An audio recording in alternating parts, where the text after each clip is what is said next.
ରାତି 11ଟା ବାଜିଥିଲା।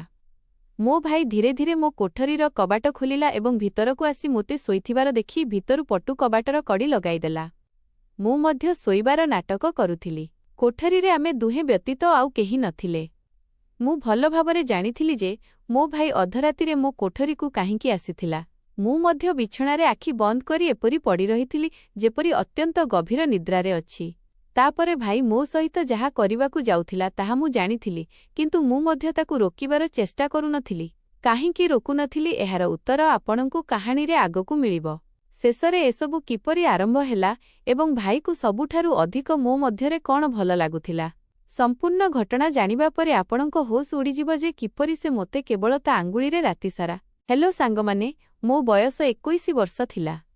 ମୁଁ ସେକେଣ୍ଡ ଇୟରର ଛାତ୍ରୀ ଥିଲି। ସେହି ସମୟରେ ଖରା ଛୁଟି ଆରମ୍ଭ ହୋଇସାରିଥିଲା। ତେଣୁ ଆମକୁ କଲେଜରୁ ଛୁଟି ମିଳିଗଲା। ସବୁଦିନ ପରି ଆଜି ମଧ୍ୟ ସମ୍ପୂର୍ଣ୍ଣ ଘରର ସଫାସୁତୁରା କରିବା ପରେ ମୁଁ ମୋ ବିଛଣାରେ ଆରାମ କରୁଥିଲି। ମୋତେ ହାଲିଆ ଏତେ ଅଧିକ ଲାଗୁଥିଲା ଯେ ଏପରି ଲାଗୁଥିଲା ଯେପରି ସମ୍ପୂର୍ଣ୍ଣ ଶରୀର ଅକଡ଼ି ଗଲାଣି। ମୁଁ ମୋ ବିଛଣାରେ ଶୋଇ ଶାନ୍ତି ପାଇବାର ଚେଷ୍ଟା କରୁଥିଲି ଏବଂ ହାତରେ ମୋ ମୁଣ୍ଡର ମାଲିସ କରୁଥିଲି।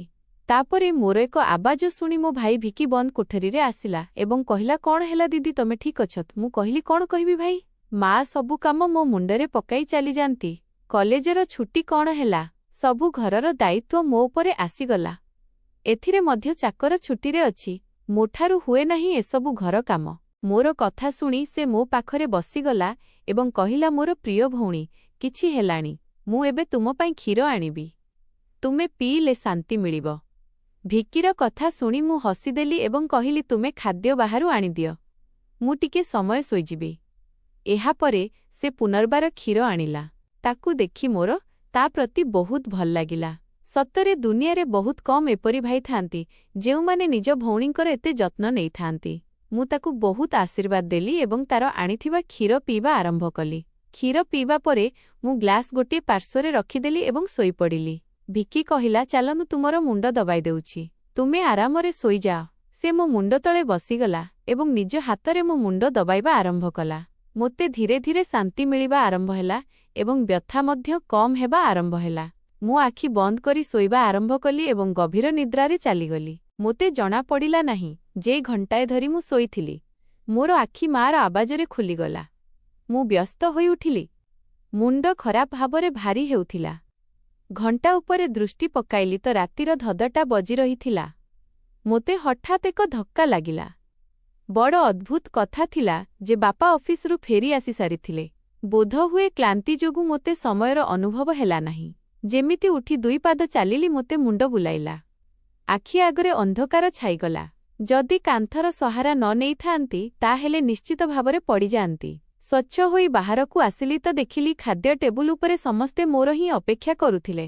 ମୁଁ ଯାଇ ଆରାମରେ ଚେୟାରରେ ବସିଗଲି। ଭିକି ମୋତେ ଦେଖି ମୋର ପ୍ଲେଟରେ ଖାଦ୍ୟ ପକାଇବା ଆରମ୍ଭ କଲା। ତାପରେ ମାଙ୍କୁ କହିଲା, ମା ଅନୁ ଉପରେ କାମର ଭାର ଟିକେ କମ୍ ପକାଇବେ। ଯଦି ଅନୁ ନାସିବେ ତାହେଲେ ତା ସ୍ଥାନରେ ଆଉ କାହାକୁ ରଖିବେ। ଏଇ ବେଚାରୀ ସାରା ଦିନ କାମ କରି ଥାକିଯାଏ।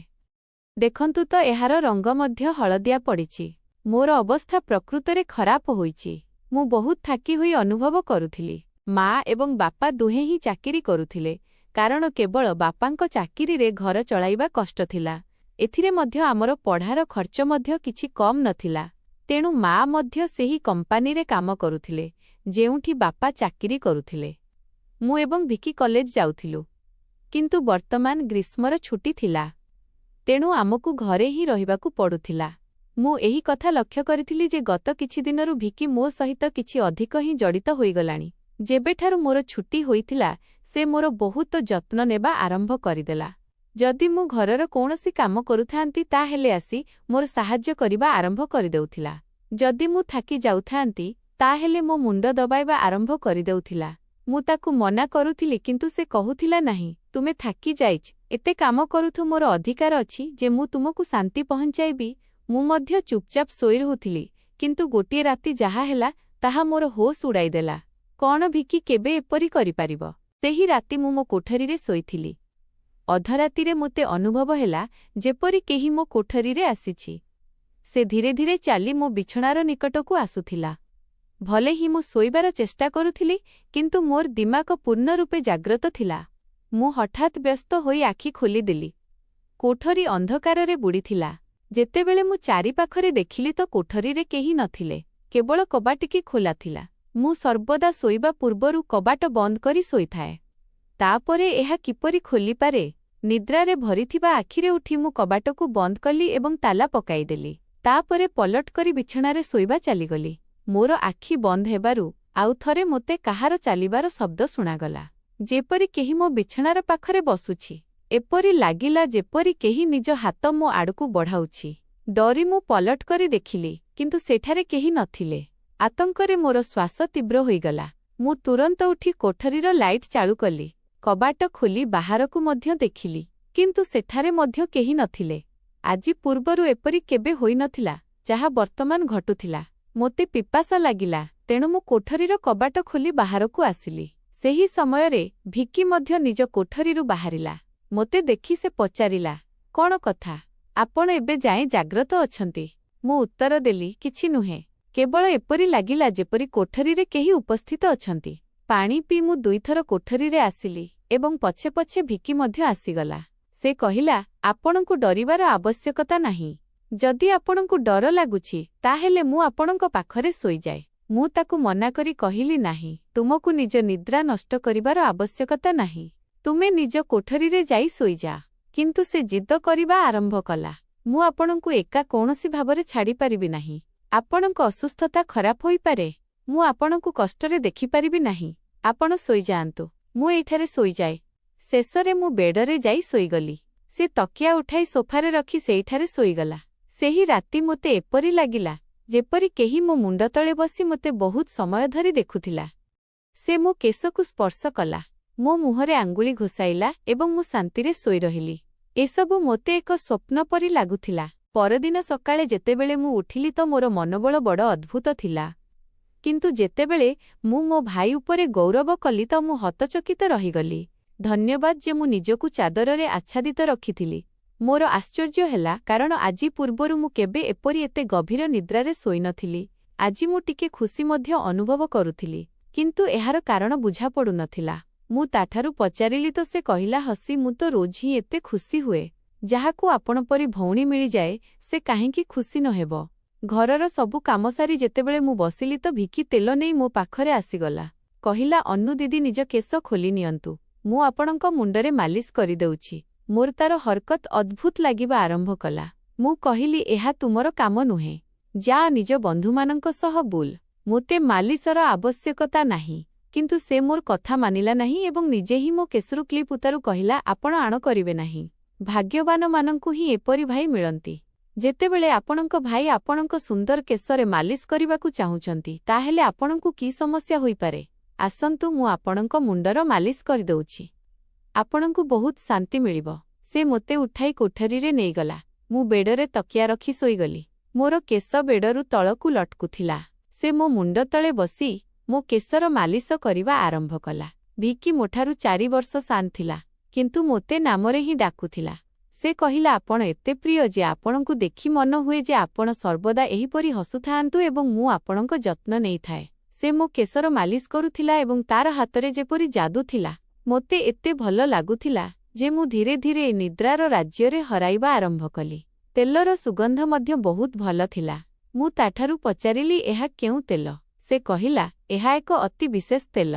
विशेष आपणंक पाई। आपणंकर जे एते सुंदर केस अछि एहा सेही केस पाई तियारी।" तार कथाबार्ता बहुत भल थिला। जदियो मु बुझी पारु नथिली जे से केउ लहजारे कथा हेउथिला। जे कोनोसी प्रकारे मालिश समयरे ही मु गभीर निद्रारे हराई गली। किछि समय परे जेतेबेले मोर आखि खोलिला तो मोर संपूर्ण शरीर व्यथारे भांगी पडुथिला। एपरि लागुथिला जेपरि मो गोड़ उपरे बहुत अधिक ओजन रखा जाइछि। संपूर्ण शरीररे व्यथा चालुथिला। मु धीरे धीरे उठी बसिली एवं चारिपाखरे देखिबा आरंभ कली। मोर अवस्था अद्भुत थिला। जेतेबेले मु निज उपरे गौरव कली तो देखिली जे मु पूर्ण रूपे भिजी जाइथिली, जेपरि केही मोते गाधुआ देइछि। मोर वस्त्र भिजी थिले, पखा बंद थिला एवं कोठरीरे गरम थिला। एसबु कौन घटुथिला? बड़ कष्टरे मु बेडरू उठिली। मोते मुंड बुलाउथिला। चालिबा कष्ट हेउथिला। ମୁଁ ମୋର ଅବସ୍ଥା ବୁଝିପାରୁନଥିଲି। କାହିଁକି ଏପରି ଲାଗୁଥିଲା ଯେ ମୁଁ ଶୋଇନାହିଁ ବରଂ କୌଣସି ଭାରି ଶ୍ରମସାଧ୍ୟ କାମ କରିଛି। ବଡ଼ କଷ୍ଟରେ ଚାଲି ମୁଁ ଗାଧୁଆଘରକୁ ଗଲି ଏବଂ ସ୍ୱଚ୍ଛ ହେଲି। ନିଜ ଅବସ୍ଥା ଉପରେ ଗୌରବ କଲିତ ଲାଗିଲା, ଯେପରି ଶରୀରର ପୂର୍ଣ୍ଣରୂପେ କ୍ଳାନ୍ତିରେ ପୂର୍ଣ୍ଣ ଥିଲା। ଯେତେବେଳେ ମୁଁ କୋଠରୀରୁ ବାହାରିଲି ତ ମୋତେ କୌଣସି କଥାବାର୍ତ୍ତାର ଆବାଜ ଶୁଣାଗଲା। ଏପରି ଲାଗୁଥିଲା ଯେପରି କେହି କାହା ସହ କଥା ହେଉଛି। ଘରେ ମୋର ଏବଂ ଭିକି ବ୍ୟତୀତ କେହି ନଥିଲେ। ତାପରେ ସେ କାହା ସହ କଥା ହେଉଥିଲା। ମୁଁ ପ୍ରଥମେ ରାନ୍ଧାଘରେ ପାଣି ପିଇବାକୁ ଗଲି, କିନ୍ତୁ ତା ପୂର୍ବରୁ ସେ କଥାବାର୍ତ୍ତା ବନ୍ଦ ହୋଇସାରିଥିଲା। ମୁଁ ରାନ୍ଧାଘର କବାଟ ପାଖରେ ଠିଆ ହୋଇଥିଲି, ଯେତେବେଳେ ମୁଁ ବସିବା ଘରୁ କାହାକୁ ବାହାରିବାର ଦେଖିଲି। ତା ହାତରେ ବହୁତ ଟଙ୍କା ଥିଲା, ଯାହାକୁ ଦେଖି ସେ ହସୁଥିଲା। ଏହା ଦେଖି ମୋ ମାଥାରେ ଭାଙ୍ଗ ପଡ଼ିଗଲା।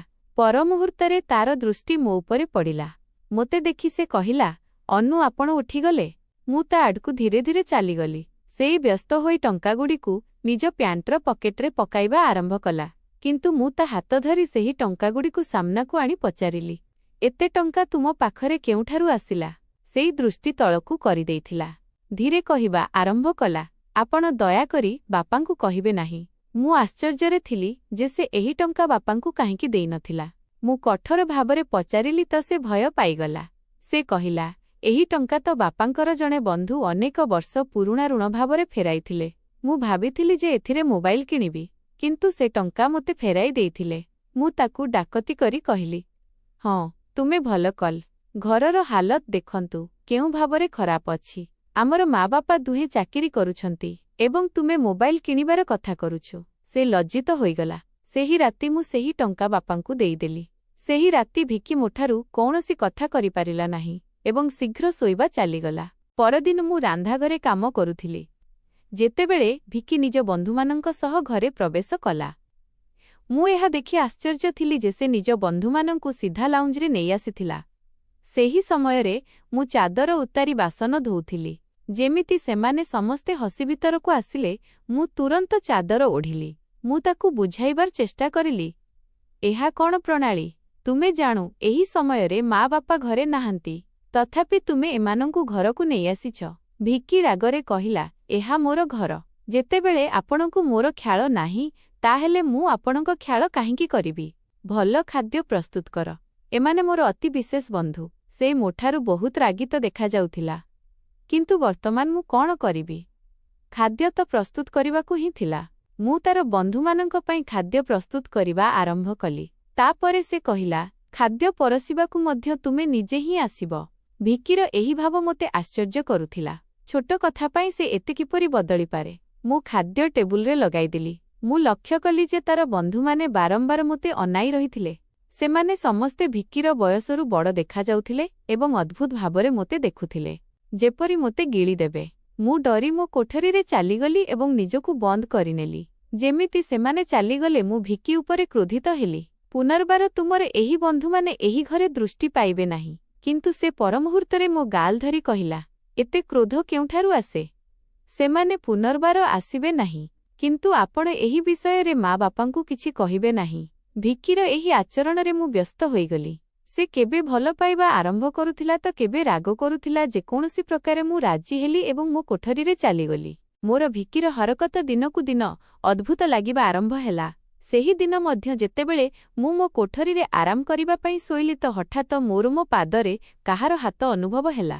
ମୁଁ ଚମକି ଆଖି ଖୋଲିଲି ତ ଦେଖିଲି ଯେ ଭିକି ମୋ ପାଦକୁ ନିଜ କୋଳରେ ରଖି ମାଲିସ କରୁଥିଲା। ମୁଁ ତୁରନ୍ତ ତାକୁ ଏପରି କରିବାରୁ ମନା କଲି, କିନ୍ତୁ ସେ କହିବା ଆରମ୍ଭ କଲା, ମୁଁ ଯାହା କରୁଛି ମୋତେ କରିବାକୁ ଦିଅନ୍ତୁ। ଏହି ଘରେ ଗୋଟିଏ ମୁଁ ହିଁ ଅଛି ଯିଏ ଆପଣଙ୍କ ଏତେ ଚିନ୍ତା କରେ। ମା ବାପାଙ୍କୁ ତ କାମରୁ ହିଁ ସମୟ ନାହିଁ। ମୁଁ ମଧ୍ୟ ଥାକି ଚୁକିଥିଲି। ଆଖି ବନ୍ଦ କଲି ଏବଂ ଶୋଇବା ଆରମ୍ଭ କଲି। ଭିକିର ହାତର ମାଲିସରେ ମୋର ନିଦ୍ରା ଆସିଗଲା। କିନ୍ତୁ ଯେତେବେଳେ ମୋର ଆଖି ଖୋଲିଲା ତ ମୋର ହୋସ୍ ଉଡ଼ିଗଲା। ମୋର ମୁଣ୍ଡ ଖରାପ ଭାବରେ ବୁଲାଉଥିଲା। ବିଛଣାର ଚାଦର ସମ୍ପୂର୍ଣ୍ଣ ରୂପେ ଅସ୍ଥିର ହୋଇଛି। ବିଛଣା ଉପରେ ଗୋଟିଏ ସର୍ଟ ଏବଂ ଗୋଟିଏ ପୁରୁଷ ପରଫ୍ୟୁମ୍ ପଡ଼ିଥିଲା। ଏହି ସାମଗ୍ରୀ କାହାର ଥିଲା? ମୁଁ କିଛି କହିପାରିଲି ନାହିଁ। ମୋର ମୁଣ୍ଡରେ ଏତେ ତୀବ୍ର ବ୍ୟଥା ଥିଲା ଯେ ମୁଁ ପୁନର୍ବାର ବିଛଣାରେ ପଡ଼ିଗଲି। ଏପରି ଲାଗୁଥିଲା ଯେପରି କେହି ମୋତେ ମୂର୍ଚ୍ଛା ଔଷଧ ପିଆଇ ଦେଇଛନ୍ତି। ପାଖରେ କଥାବାର୍ତ୍ତାର ଆବାଜ ଆସୁଥିଲା, କିନ୍ତୁ କିଏ କହୁଥିଲା ଏହା ମୁଁ ଚିହ୍ନଟ କରିପାରିଲି ନାହିଁ। ମୋତେ କେବଳ ଭିକିର ଆବାଜ ଶୁଣାଯାଉଥିଲା। ଏପରି ଲାଗୁଥିଲା ଯେପରି ସେ ମୋ କୋଠରୀରେ ଉପସ୍ଥିତ ଥିଲା ଏବଂ ମୋତେ ଉଠାଇବାର ଚେଷ୍ଟା କରୁଥିଲା। କିଛି ସମୟ ପରେ ଯେତେବେଳେ ମୋର ଆଖି ଖୋଲିଲା ତ ସମସ୍ତ ଦୃଶ୍ୟ ମୋ ଦୃଷ୍ଟି ସାମ୍ନାରେ ବୁଲିବା ଆରମ୍ଭ କଲା। ମୁଁ ସର୍ବପ୍ରଥମେ ବେଡ଼ ଆଡ଼କୁ ଦେଖିଲି, ଯେଉଁଠାରେ ପୂର୍ବରୁ ସର୍ଟ ଏବଂ ପରଫ୍ୟୁମ୍ ପଡ଼ିଥିଲେ। କିନ୍ତୁ ବର୍ତ୍ତମାନ ସେଠାରେ କିଛି ନଥିଲା। ଆଜି ପୁନର୍ବାର ମୋର ଅବସ୍ଥା ବହୁତ ଅଦ୍ଭୁତ ଥିଲା। ମୁଁ କୌଣସି ଶିଶୁ ନଥିଲି ଯିଏ ଏସବୁ କିଛି ବୁଝିପାରିବ ନାହିଁ। ଘରେ ମୋର ଏବଂ ଭିକି ବ୍ୟତୀତ ଆଉ କେହି ନଥିଲେ। ତାପରେ ମୋର ଶୋଇବା ପରେ ଏପରି କ'ଣ ହେଉଥିଲା ଯେ ମୋର ସମ୍ପୂର୍ଣ୍ଣ ଶରୀର ପାଣିରେ ଧୋଇ ଦିଆଯାଇଥିଲା। କେବଳ ଏତିକି ନୁହେଁ, ମୋର ଶରୀର ବ୍ୟଥାରେ ପୂର୍ଣ୍ଣ ଥିଲା ଏବଂ ରଙ୍ଗ ମଧ୍ୟ ସମ୍ପୂର୍ଣ୍ଣ ହଳଦିଆ ପଡ଼ିଛି। ଦିନକୁ ଦିନ ଭିକି ମୋର ନିକଟକୁ ଆସିବାର ଚେଷ୍ଟା କରୁଥିଲା, କିନ୍ତୁ ମୁଁ ପ୍ରତିବାର କୌଣସି ନା କୌଣସି ବହାନା କରି ମୋ କୋଠରୀରେ ଚାଲିଯାଉଥିଲି। ମୋର ମନରେ ଅଦ୍ଭୁତ ଚିନ୍ତା ଆସିବା ଆରମ୍ଭ ହେଲା। ଅସୁସ୍ଥତା ମଧ୍ୟ କାଫି ଖରାପ ରହିବା ଆରମ୍ଭ ହେଲା। ମୋର ଅବସ୍ଥା ଦେଖି ମା' ମଧ୍ୟ ବ୍ୟସ୍ତ ହୋଇଗଲେ। ସେ କହିଲେ ଯେ ସେ ପରଦିନ ଅଫିସରୁ ଛୁଟି ନେଇ ମୋତେ ଡାକ୍ତର ପାଖକୁ ନେଇଯିବେ, ଯାହାଦ୍ୱାରା ଜଣାପଡ଼ିବ ଯେ ମୋର କି ସମସ୍ୟା ଅଛି। ସେହି ରାତି ମୁଁ ବାରମ୍ବାର ଉଠୁଥିଲି ଏବଂ ଠିକ୍ ଭାବରେ ଶୋଇପାରିଲି ନାହିଁ। ପରଦିନ ମୋର ମାତାପିତା ସର୍ବଦା ପରି ନିଜ କାମରେ ଚାଲିଗଲେ। ମୋର ଲାଗିଲା ବୋଧହୁଏ ସେମାନଙ୍କୁ ମୋର ପରବାହ ନଥିଲା। ଶେଷରେ ମୁଁ ନିଜେ ହିଁ ଡାକ୍ତର ପାଖକୁ ଗଲି। ସେଠାରେ ଅଲ୍ଟ୍ରାସାଉଣ୍ଡରୁ ଜଣାପଡ଼ିଲା ଯେ ମୁଁ ଗର୍ଭବତୀ। ଏହା ଶୁଣି ମୋର ହୋସ ଉଡ଼ିଗଲା। ଶେଷରେ ଏସବୁ ମୋ ସହିତ କିଏ କରିପାରେ? ଭିକି ମୋର ଭାଇ ଥିଲା, କିନ୍ତୁ ତାପରେ ମୋର ମନରେ ଏହି କଥା ଆସିଲା ଯେ ମୁଁ ତାକୁ ସମ୍ପୂର୍ଣ୍ଣ ଭାଇ ମାନୁଥିଲି, ଯେତେବେଳେ ସେ ମୋର ସପତ୍ନୀ ଭାଇ ଥିଲା। ଭିକି ମୋର ମା'ର ଦ୍ୱିତୀୟ ବିବାହରୁ ଥିଲା, ଯେତେବେଳେ ମୁଁ ସେମାନଙ୍କର ପ୍ରଥମ ବିବାହର ସନ୍ତାନ ଥିଲି। ଏହି ପ୍ରକାର କଥା ମୋତେ ଭୁଲ ଚିନ୍ତା କରିବାକୁ ବାଧ୍ୟ କରୁଥିଲା। ମୋର ବୁଝାପଡ଼ୁନଥିଲା ଯେ ଏହି କଥା ମୁଁ ମୋର ମାତାପିତାଙ୍କୁ କିପରି କହିବି। ଭିକି ଯେତେବେଳେ ମୋ ପାଖରେ ବସୁଥିଲା ତାହେଲେ କେବେ ମୋ ହାତ ଧରୁଥିଲା ତ କେବେ ମୋ ଗାଲ ଟାଣିବା ଆରମ୍ଭ କରୁଥିଲା। ମୁଁ ପୂର୍ବରୁ ଏହି କଥାଗୁଡ଼ିକୁ ହାଲୁକା ଭାବରେ ନେଉଥିଲି, କିନ୍ତୁ ବର୍ତ୍ତମାନ ସବୁକିଛି ଅଲଗା ଦେଖାଯାଉଥିଲା।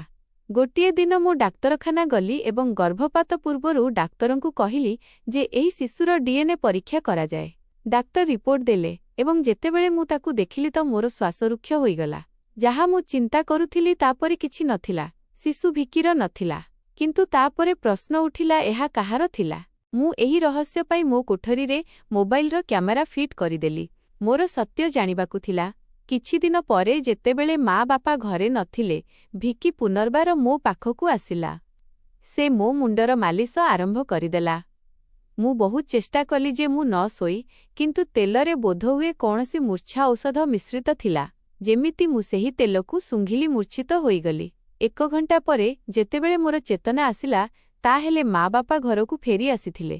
ମୁଁ ତୁରନ୍ତ ମୋ କୋଠରୀରେ ଲାଗିଥିବା କ୍ୟାମେରାର ରେକର୍ଡିଂ ଦେଖିଲି ଏବଂ ଯେମିତି ସତ୍ୟ ବାହାରି ଆସିଲା, ମୋର ପାଦ ତଳେ ଭୂମି ସରିଗଲା।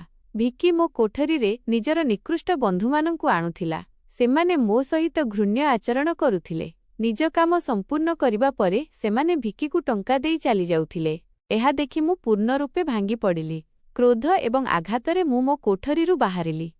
ମୁଁ ଭିକିର କଣ୍ଠ ଧରି ଥପ୍ପଡ଼ର ବର୍ଷା କରିଦେଲି। ମା' ବାପା ମଧ୍ୟ ଏହାସବୁ ଦେଖି ଦୌଡ଼ି ଆସିଲେ। ବାପା ମୋର ହାତ ଧରିନେଲେ ଏବଂ କ୍ରୋଧରେ କହିଲେ, ଚେତନାରେ ଅଛନ୍ତି କି? ପାଗଳ ହୋଇଗଲେ କି? କାହିଁକି ମାରୁଛନ୍ତି ଏହାକୁ? ମୁଁ କାନ୍ଦି ଚିତ୍କାର କଲି, ଆପଣ ଦେଖନ୍ତୁ ଏହି ଅପମାନିତ ବ୍ୟକ୍ତି ମୋ ସହିତ କ'ଣ କରୁଛି। ମୁଁ ସେମାନଙ୍କୁ କ୍ୟାମେରା ରେକର୍ଡିଂ ଦେଖାଇଦେଲି। ଭିଡିଓ ଦେଖି ମା' ମେଜିରେ ପଡ଼ିଗଲେ। ବାପାଙ୍କୁ ମଧ୍ୟ ନିଜ ଆଖିରେ ବିଶ୍ୱାସ ହେଉନଥିଲା। କ୍ରୋଧରେ ଭରା ବାପା ଭିକିକୁ ଧରି ମାରିବା ଆରମ୍ଭ କରିଦେଲେ। ତା ମୁହଁ ଏବଂ ନାକରୁ ରକ୍ତ ବହିବା ଆରମ୍ଭ ହେଲା। ତାପରେ ଭିକି କ୍ରୋଧରେ ଚିତ୍କାର କଲା, ମୁଁ ଏହାକୁ କେବେ ନିଜ ଭଉଣୀ ମାନି ନଥିଲି। ମୋର ଟଙ୍କାର ଆବଶ୍ୟକତା ଥିଲା ଏବଂ ଲୋକେ ଏହାର ଲକ୍ଷ ଲକ୍ଷ ଟଙ୍କା ଦେବାକୁ ତିଆର ଥିଲେ। ମୋର ନିଜ ଆବଶ୍ୟକତା ପୂରଣ କରିବାକୁ ଥିଲା। ତେଣୁ ମୁଁ ଏ ପଦକ୍ଷେପ ନେଇଥିଲି। ନିଜ ଭଉଣୀର ଶରୀର ବିକ୍ରୟ କରାଇଥିଲି। ଏହି ସମ୍ପୂର୍ଣ୍ଣ ମାମଲାରେ ଦୋଷ କାହାର ଥିଲା? ମୋର ମା' ବାପାଙ୍କର, ଯେଉଁମାନେ ଟଙ୍କା କମାଇବାର ଦୌଡ଼ରେ ଶିଶୁମାନଙ୍କଠାରୁ ସମ୍ପୂର୍ଣ୍ଣ ରୂପେ ନିଶ୍ଚିନ୍ତ ହୋଇଗଲେ, କିମ୍ବା ତାପରେ ମୋର, ଯିଏ ନିଜ ସପତ୍ନୀ ଭାଇ ସହ ଏକା ଏହି ଘରେ ରହୁଥିଲି ଏବଂ ତା ଉପରେ ମର୍ଯ୍ୟାଦାରୁ ଅଧିକ ବିଶ୍ୱାସ କରୁଥିଲି। ମୁଁ ତାକୁ ସର୍ବଦା ସମ୍ପୂର୍ଣ୍ଣ ଭାଇ ମାନିଥିଲି, କିନ୍ତୁ ସେ ମୋର ବିଶ୍ୱାସ ଭାଙ୍ଗିଦେଲା। ତେଣୁ ବନ୍ଧୁମାନେ, ନିଜ ଏବଂ ନିଜ ପରିବାରର ସୁରକ୍ଷା ପାଇଁ ସର୍ବଦା ସତର୍କ ରୁହନ୍ତୁ।